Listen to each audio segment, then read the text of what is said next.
कर रखिए मैट्रिक्स के इनवर्स निकाला, एडजॉइंट भी हो चुका है, ठीक है।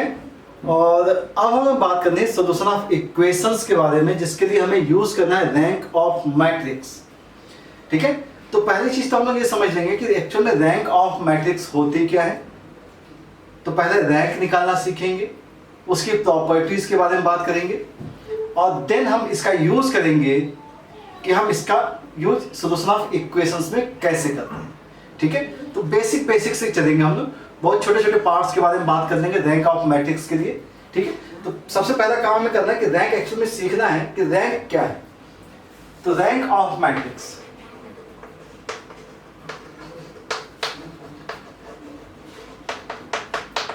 इसकी एक सिंपल सी डेफिनेशन है कि रैंक ऑफ मैट्रिक्स का मतलब ये होता है कि कोई भी मैट्रिक्स आप ले लीजिए, कोई भी मैट्रिक्स ले लीजिए, उस मैट्रिक्स की हाईएस्ट ऑर्डर, सुनिएगा ध्यान से, मैट्रिक्स की highest order which are non singular matrix is defined as rank of matrix. Means क्या है? Rank of matrix is highest order of non singular matrix, non singular matrix. अब इसमें कुछ टर्म्स के बारे में सोचिएगा। अभी नॉन सिंगुलर मैट्रिक्स बोला गया है। अब नॉन सिंगुलर का मतलब यह था कि किसी भी मैट्रिक्स का जो डिटरमिनेंट होता है वो जीरो नहीं होना चाहिए, डिटरमिनेंट जीरो नहीं होना चाहिए। और आपको यह भी पता है कि डिटरमिनेंट मैट्रिक्स जो होती है, डिटरमिनेंट जिस भी मैट्रिक्स का निकालते हैं वो एक्चुअली स्क्वायर मैट्रिक्स होती है। ध्यान रखिएगा, स्क्वायर मैट्रिक्स, क्योंकि जो नॉन सिंगुलर है वो स्क्वायर मैट्रिक्स का पार्ट होता है। लेकिन मैट्रिक्स तो किसी भी ऑर्डर की हो सकती है, ठीक है। मैट्रिक्स तो भाई स्क्वायर तो इसका एक पार्ट होता है, मैट्रिक्स किसी भी ऑर्डर की हो सकती है। तो अगर हमें बात करनी है कि अगर एक मैट्रिक्स दी गई है और अगर हमें इसकी रैंक निकालनी है, -1 -2 3 ले लिया गया, 2 4 6 ले लिया गया, ये एक मैट्रिक्स है जिसकी ऑर्डर आपको समझ में आ रही है 3 क्रॉस 2 है। अब हम इसकी नॉन सिंगुलरिटी कैसे चेक करें कि भाई ये मैट्रिक्स जो है वो नॉन सिंगुलर किस टाइप से आप दिखा सकते हैं। तो होता क्या है कि किसी भी मैट्रिक्स का हम सब मैट्रिक्स फॉर्म करते हैं, किसी भी मैट्रिक्स की सब मैट्रिक्स फॉर्म करते हैं। तो ध्यान से देखिएगा, इसके अगर हम सब मैट्रिक्स फॉर्म करें तो एक्चुअल में अब यहाँ पे एक टर्म आ गया सब मैट्रिक्स। तो अब इसकी सब मैट्रिक्स क्या हो सकती है? तो सब मैट्रिक्स का मतलब ये है कि आपको स्क्वायर मैट्रिक्स के इसके पार्ट्स करने होंगे।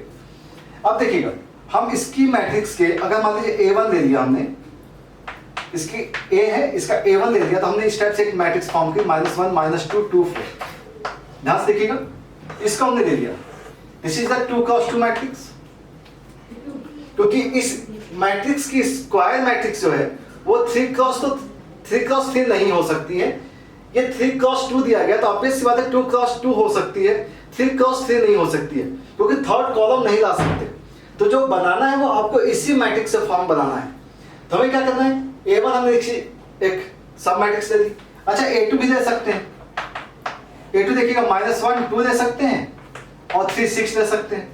एक मैट्रिक्स ये भी हो जाएगी 2 क्रॉस 2, ठीक है। अच्छा, इसकी एक मैट्रिक्स और ले सकते हैं, देखिएगा ध्यान से, -2 4 एंड 3 6। ये तो इसकी 2 क्रॉस 2 मैट्रिक्स हो गई, ये इसकी 2 क्रॉस 2 की सब मैट्रिक्स हो गई।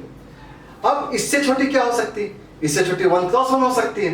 तो 1 क्रॉस 1 देखें तो कितनी मैट्रिक्स बन सकती है? 6 मैट्रिक्स बन सकती है। भाई ये जो है अगर हम इसको अलग कर ले तो ये क्या होगा, 1 क्रॉस 1 हो जाएगा, ये भी 1 क्रॉस 1 हो जाएगा, ठीक है ना। सिंगल एलिमेंट्स क्या होते हैं, 1 क्रॉस 1 हो जाएंगे। तो ये तो इसका एक पार्ट होता है, दैट इज अ सब मैट्रिक्स, ठीक है। तो 3 क्रॉस 2 मैट्रिक्स जो दी गई थी उसकी जो स्क्वायर मैट्रिक्स बनेगी वो स्टार्टिंग होगा 2 क्रॉस 2 से बनेगी, 2 क्रॉस 2 से बनेगी, इससे बड़ी मैट्रिक्स नहीं बन सकती स्क्वायर मैट्रिक्स। अब हमें करना क्या है भाई, हमें करना यह है कि स्क्वायर मैट्रिक्स नॉन सिंगुलर होनी चाहिए, ठीक है। तो अगर हम इस मैट्रिक्स को देखें तो A1 का अगर हम डिटरमिनेंट देख लें, देख लीजिए बेटा, वैल्यू क्या आ गई -4 एंड +4, रिजल्ट क्या आ गया 0 हो गया, मतलब ये क्या हो गया सिंगल हो गया। लेकिन अगर मान लीजिए A2 का डिटरमिनेंट निकालते हैं, ठीक है ना, A2 का, तो ये वैल्यू कितनी है -6 and -6 is not equal to 0, ये तो 0 नहीं हुआ। इसका मतलब ये है कि इस मैट्रिक्स की एक ऑर्डर जो है वो 2x2 मैट्रिक्स जिसका डिटरमिनेंट 0 नहीं है, मतलब ये नॉन सिंगुलर मैट्रिक्स है, नॉन सिंगुलर है। और जैसे ही आपको दिखा कि एक नॉन सिंगुलर मैट्रिक्स है, आपने लिख दिया इसकी रैंक 2 होगी। यह तरीका होता है किसी भी मैट्रिक्स की रैंक को डिफाइन करने का। बात समझ में आ रही है? आपने इसकी रैंक क्या दिखा थी, इसकी रैंक 2 है, क्लियर है, ठीक है। अब कुछ बातें और कर लेते हैं, जैसे सब मैट्रिक्स निकालना आपको समझ में आ गया और उसके बाद उसकी रैंक निकालना भी समझ में आया। अभी और भी एग्जांपल हम देंगे। तो अगर मान लीजिए एक मैट्रिक्स हमने ले ली, एग्जांपल एक और दे देते हैं, एक स्क्वायर मैट्रिक्स है 1 0 0 0, ये एक स्क्वायर मैट्रिक्स है, ठीक है। अब हम बात करें कि इस स्क्वायर मैट्रिक्स की रैंक निकालनी है मुझे, रैंक, बहुत छोटा सा एग्जांपल उठेंगे। तो अगर हमने ए का डिटरमिनेंट देखा, ध्यान से देखिएगा, आपको सभी स्क्वायर डिटरमिनेंट के बारे में बात करनी पड़ती है। यहाँ पे 1 0 0 0 स्क्वायर मैट्रिक्स के बारे में, तो इसकी वैल्यू क्या आ गई 0 आ गई, मतलब इसकी रैंक 2x2 तो नहीं हो सकती, मतलब 2 नहीं हो सकती, रैंक नॉट इक्वल टू 2। तो 2x2 आपने चेक कर लिया। अब इसकी सब मैट्रिक्स क्या बनेगी, इसकी सब मैट्रिक्स क्या बनेगी 1x1 की बनेगी। तो अगर इसकी सब मैट्रिक्स देखें तो 1x1, ये देखिए ध्यान से, 1 आ गया, क्या आ गया 1 आ गया। तो जैसे आपने देखा कि भाई ये 1 आ गया है और ये 0 तो होगा नहीं, तो A1 मतलब 1x1 is non singular, implies that rank इसकी जो आएगी वो आएगी 1, इसकी रैंक क्या आ जाएगी 1 आ जाएगी। बात समझ में आ रही है, ठीक है। कुछ और एग्जांपल देख लेते हैं हम लोग, बहुत छोटी छोटी से 8 चीजें हैं यहाँ पर। नेक्स्ट अगर हम एक एग्जांपल ले लें कि हमने ये एग्जांपल दिया 1 0 0 0 1 0 0 0 1। अब आपको मालूम है कि इसका अगर हम डिटरमिनेंट निकालें तो इसका डिटरमिनेंट 1 आ जाएगा, which is not equal to 0 आ जाएगा ना डिटरमिनेंट। मतलब ये जो I3 है, ध्यान से देखिएगा, I3 है मतलब आइडेंटिटी मैट्रिक्स है 3x3 की, तो इसका डिटरमिनेंट 0 नहीं आएगा, मतलब इसकी रैंक क्या हो जानी चाहिए, इसकी रैंक आएगी 3। तो हमेशा एक चीज ध्यान रखेंगे, नोट लिख देते हैं यहाँ पे कि identity matrix IN rank of, sorry इसको स्टेप्स लिख देते हैं, rank of IN is equal to होगा n। किसी भी आइडेंटिटी मैट्रिक्स की जो रैंक होगी वो उस मैट्रिक्स की ऑर्डर के इक्वल होगी। बात समझ में आ रही, ठीक है। चलिए कुछ एग्जांपल और देखें, कुछ एग्जांपल और दे देते, ठीक है ना। कुछ एग्जांपल्स हमारे पास लिखे हुए रखे हैं, तो एग्जांपल्स दे देते हैं हम लोग। जैसे आपसे पूछा जाए कि भाई एक मैट्रिक्स दी गई A 1 1 -1 -1 1 1 1 -1 1, ये एक मैट्रिक्स दे दी गई है, ठीक है। एक मैट्रिक्स और दे देते हैं, सबको एक साथ कर लेंगे 1 -1 1 -1 1 1 1 1 -1 1 2 3, ये एक मैट्रिक्स हमने दे दी है, ठीक है। ये सफिशिएंट एग्जांपल्स रहते हैं समझाने के लिए कि रैंक कैसे निकालनी है।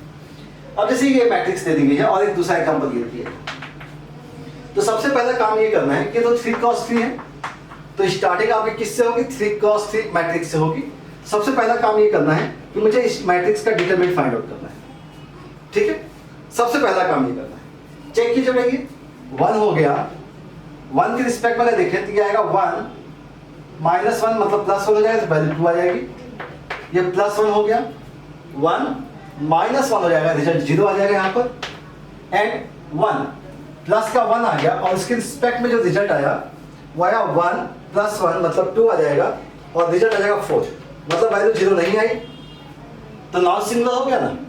तो इस मैट्रिक्स की जो हाईएस्ट ऑर्डर थी, हाईएस्ट ऑर्डर हाईएस्ट ऑर्डर क्या थी, 3 क्रॉस 3 थी, और वही क्या है, नॉन सिंगुलर है। क्या आ गया, नॉन सिंगुलर आ गया, और नॉन सिंगुलर है तो इसका मतलब है इसकी रैंक क्या हो जाएगी, इसकी रैंक हो गई 3 हो गई। ठीक है, ये बात समझ आई। अब जैसे ये बात आती है कि ये जो मैट्रिक्स है नंबर ऑफ रोज कितने हैं, 3 है, तो 3 क्रॉस 4 की ऑर्डर है। तो इसके लिए जो स्क्वायर मैट्रिक्स फॉर्म होगी उसके लिए 2 स्क्वायर मैट्रिक्स देखिएगा ध्यान से। A1 फॉर्म कर दिया हमने, ये कंप्लीट किया, 1 माइनस 1 1 माइनस 1 1 1 1 1 माइनस 1, एक तो ये हो गया। दूसरा ये देख लेते हैं, इसके साथ इसको दे देते हैं, ठीक है ना। तो माइनस 1 1 1 1 1 माइनस 1 एंड 1 2 3, ये तो ये 3 क्रॉस 4 की मैट्रिक्स है। तो इसकी जो रैंक स्टार्ट हो रही है वो देखिएगा कहां से स्टार्ट हो रही है, 3 क्रॉस 3। इसकी रैंक कहां से स्टार्ट हो सकती है, वो 3 क्रॉस 3 होगी या 3 होगी या इससे कम होगी, क्योंकि अगर इसकी वजह 0 हो गई तो हम लोग 2 क्रॉस 2 पे चेक करेंगे। 2 क्रॉस 2 पे चेक किया, उसके बाद क्या करेंगे, 1 क्रॉस 1 पे चेक करेंगे। बात समझ में आ रही है। तो स्टार्टिंग कहां से हो रही है, वो 3 से स्टार्ट हो रही है, ठीक है। तो इसका मतलब अभी हम बताते हैं, इसको पहले नोट कर देते हैं, इसका काम कर देते हैं। इसका तो ये आ गया 1, चेक कीजिए, यह आ गया -1 और -1 माइनस का 2 आ गया, माइनस से माइनस प्लस हो जाएगा, यह आएगा +1 -1 0, एंड ऑफ +1 के रिस्पेक्ट में देखा जाए तो वैल्यू आएगी 1 -1, सॉरी -1 -1 -2 आ जाएगा, ठीक है। यह आया 1 और ये -1 -2 आ गया। 1 के रिस्पेक्ट में देखा तो -1 -2 आ गया, वैल्यू आ गई -4 नॉट इक्वल टू 0। इसका मतलब रैंक क्या जाएगी, इसकी रैंक 3 आ जाएगी, ठीक है। अगर यहीं पे स्टॉप ना हुआ होता तो क्या करते हैं हम इसको और भी रिड्यूस करते हैं, क्लियर। तो एक चीज और समझिएगा यहां पर कि अगर बात करें, ये तो कंप्लीट, तो इसमें एक रूल समझ में आ रहा है कि अगर मान लीजिए कोई भी मैट्रिक्स A है जिसकी ऑर्डर मान लीजिए m क्रॉस n है, where m is less than n, m क्या है, n से छोटा है। इसका मतलब है कि रैंक ऑफ A, रैंक जो होगी वो होगी इसकी लेस देन, जो स्मॉल वैल्यू होती है उससे छोटा होगा। क्योंकि हम बात कर रहे थे अभी 3 क्रॉस 4 है, तो 3 होगा या तो 3 से छोटा होगा, क्योंकि 3 क्रॉस 4 में आप 4 क्रॉस 4 तो बना ही नहीं सकते। तो रैंक ऑफ ए की वैल्यू क्या होगी, लेस इक्वल टू m होगी, ध्यान रखिएगा इसे, ठीक है। एक तो ये सेकंड की बात कर लेते हैं। अगर मान लीजिए किसी भी मैट्रिक्स की रैंक A, किसी भी मैट्रिक्स या किसी मैट्रिक्स A की रैंक जो है वो n है, रैंक क्या है, n है, तो उसके ट्रांसपोज की रैंक क्या होनी चाहिए। तो आपको ये पता है कि किसी भी मैट्रिक्स का अगर डिटरमिनेंट निकालें, स्क्वायर मैट्रिक्स का डिटरमिनेंट निकालें, तो जो वैल्यू डिटरमिनेंट की होती है वही उसके ट्रांसपोज की भी होती है। तो जो रैंक ऑफ A होगा वही रैंक ऑफ A ट्रांसपोज भी होना चाहिए। जो ट्रांसपोज की रैंक होगी वही रैंक इस मैट्रिक्स की भी होगी, क्लियर है, ओके। ठीक है, तो रूल समझ में आ गए। तो अब हम बात करें, अगर एक और रूल के बारे में बात करते हैं कि अगर मान लीजिए एक मैट्रिक्स A है जिसकी ऑर्डर m क्रॉस 1 है, m क्रॉस 1 है, एंड एक B मैट्रिक्स है जिसकी ऑर्डर 1 क्रॉस n है, तो ऑब्वियस सी बात है कि इसकी जो रैंक आनी चाहिए थी वो रैंक 1 आएगी। अगर जीरो मैट्रिक्स नहीं, ध्यान रखिएगा ये सारी बातें किसके लिए होती है, जीरो मैट्रिक्स नहीं है तो, क्योंकि कोई भी मैट्रिक्स दी गई है m क्रॉस 1 की, ये नॉन जीरो मैट्रिक्स है, क्योंकि जीरो मैट्रिक्स की रैंक जो होती है वो जीरो होती है। ध्यान रखिएगा, जीरो मैट्रिक्स की रैंक जीरो होती है। इसके अलावा कोई भी मैट्रिक्स ले लीजिए आप, उसकी रैंक कम से कम 1 होगी। लिख लेते हैं, rank of zero matrix is equal to 0 else, और कोई भी मैट्रिक्स हो, एल्स एनी मैट्रिक्स, इसकी रैंक जो होगी वो हमेशा 1 या 1 से बड़ी होगी, 1 या 1 से बड़ी होगी, ध्यान रखेंगे। तो अगर मान लीजिए 1 m क्रॉस 1 है, समझिएगा इसे कि अगर यहाँ पे क्या है, m रोज है और 1 कॉलम है, m रोज 1 कॉलम, तो इस टाइप से आपने किया होगा A B 0 P, इस टाइप से। तो इसकी जो ऑर्डर बनेगी वो ऑर्डर मैक्सिमम 1 क्रॉस 1 की बन सकती है। 1 क्रॉस 1 का स्क्वायर मैट्रिक्स बन सकता है। तो देखिएगा 1 क्रॉस 1 ये 0 नहीं है, तो इस केस में इसकी जो रैंक आएगी, rank of a matrix is equal to 1 आएगी। सिमिलर वे में अगर आप इसके बारे में बात करें कि ये एक मैट्रिक्स दी गई है और ये मैट्रिक्स कुछ इस टाइप से P Q 0 3, तो इसकी भी ऑर्डर देखिए 1 क्रॉस 1 की ही आएगी और इसके केस में भी रैंक ऑफ B जो आएगा वो 1 आएगा। रैंक ऑफ B क्या आएगा? 1 आएगा। अब बात आती है कि अगर इफ A इंटू B कर दिया जाए, A इंटू B किया जाए, then rank of A B, ये वैल्यू भी ऑलवेज 1 होती है, ध्यान रखिएगा। रैंक ऑफ ए बी भी क्या आएगी? 1 आएगी। तो कि उसको हम प्रूफ कैसे कर सकते हैं कि रैंक की वैल्यू जो है उसकी रैंक 1 ही होगी। तो हम लोग एक काम कर देते हैं कि मान लीजिए कोई मैट्रिक्स है ए और इसकी ऑर्डर में ले ली बेटा कुछ इस टाइप से 1 2 3, और ये क्या हो गया? 3 क्रॉस 1 के मैट्रिक्स हो गए, ठीक है। एक बी मैट्रिक्स हमने ले ली है जिसकी वैल्यू -1 -1 0 कुछ भी ले सकते हैं आप, ठीक है। और ये मैट्रिक्स क्या है? 1 क्रॉस 3 की है। बात हम लोगों ने की थी कि इसकी मैट्रिक्स जो है वो क्या है? इसकी मैट्रिक्स की रैंक क्या होगी? 1 होगी, और इस मैट्रिक्स की रैंक जो होगी वो भी 1 होगी। एक्चुअल बात ये होगी कि ए बी की रैंक क्या होगी, ठीक है। तो रैंक ऑफ ए बी की बात कर रहे थे, तो ए बी पहले निकाल देते हैं। ए बी हमने निकाला, आपको ध्यान रखना है, आपको मल्टीप्लाई करना है। तो first multiply with this one, ठीक है। 1 मल्टीप्लाई होगा -1 के साथ, 1 मल्टीप्लाई होगा -1 के साथ, 1 मल्टीप्लाई होगा 0 के साथ। फर्स्ट रो कंप्लीट होगी।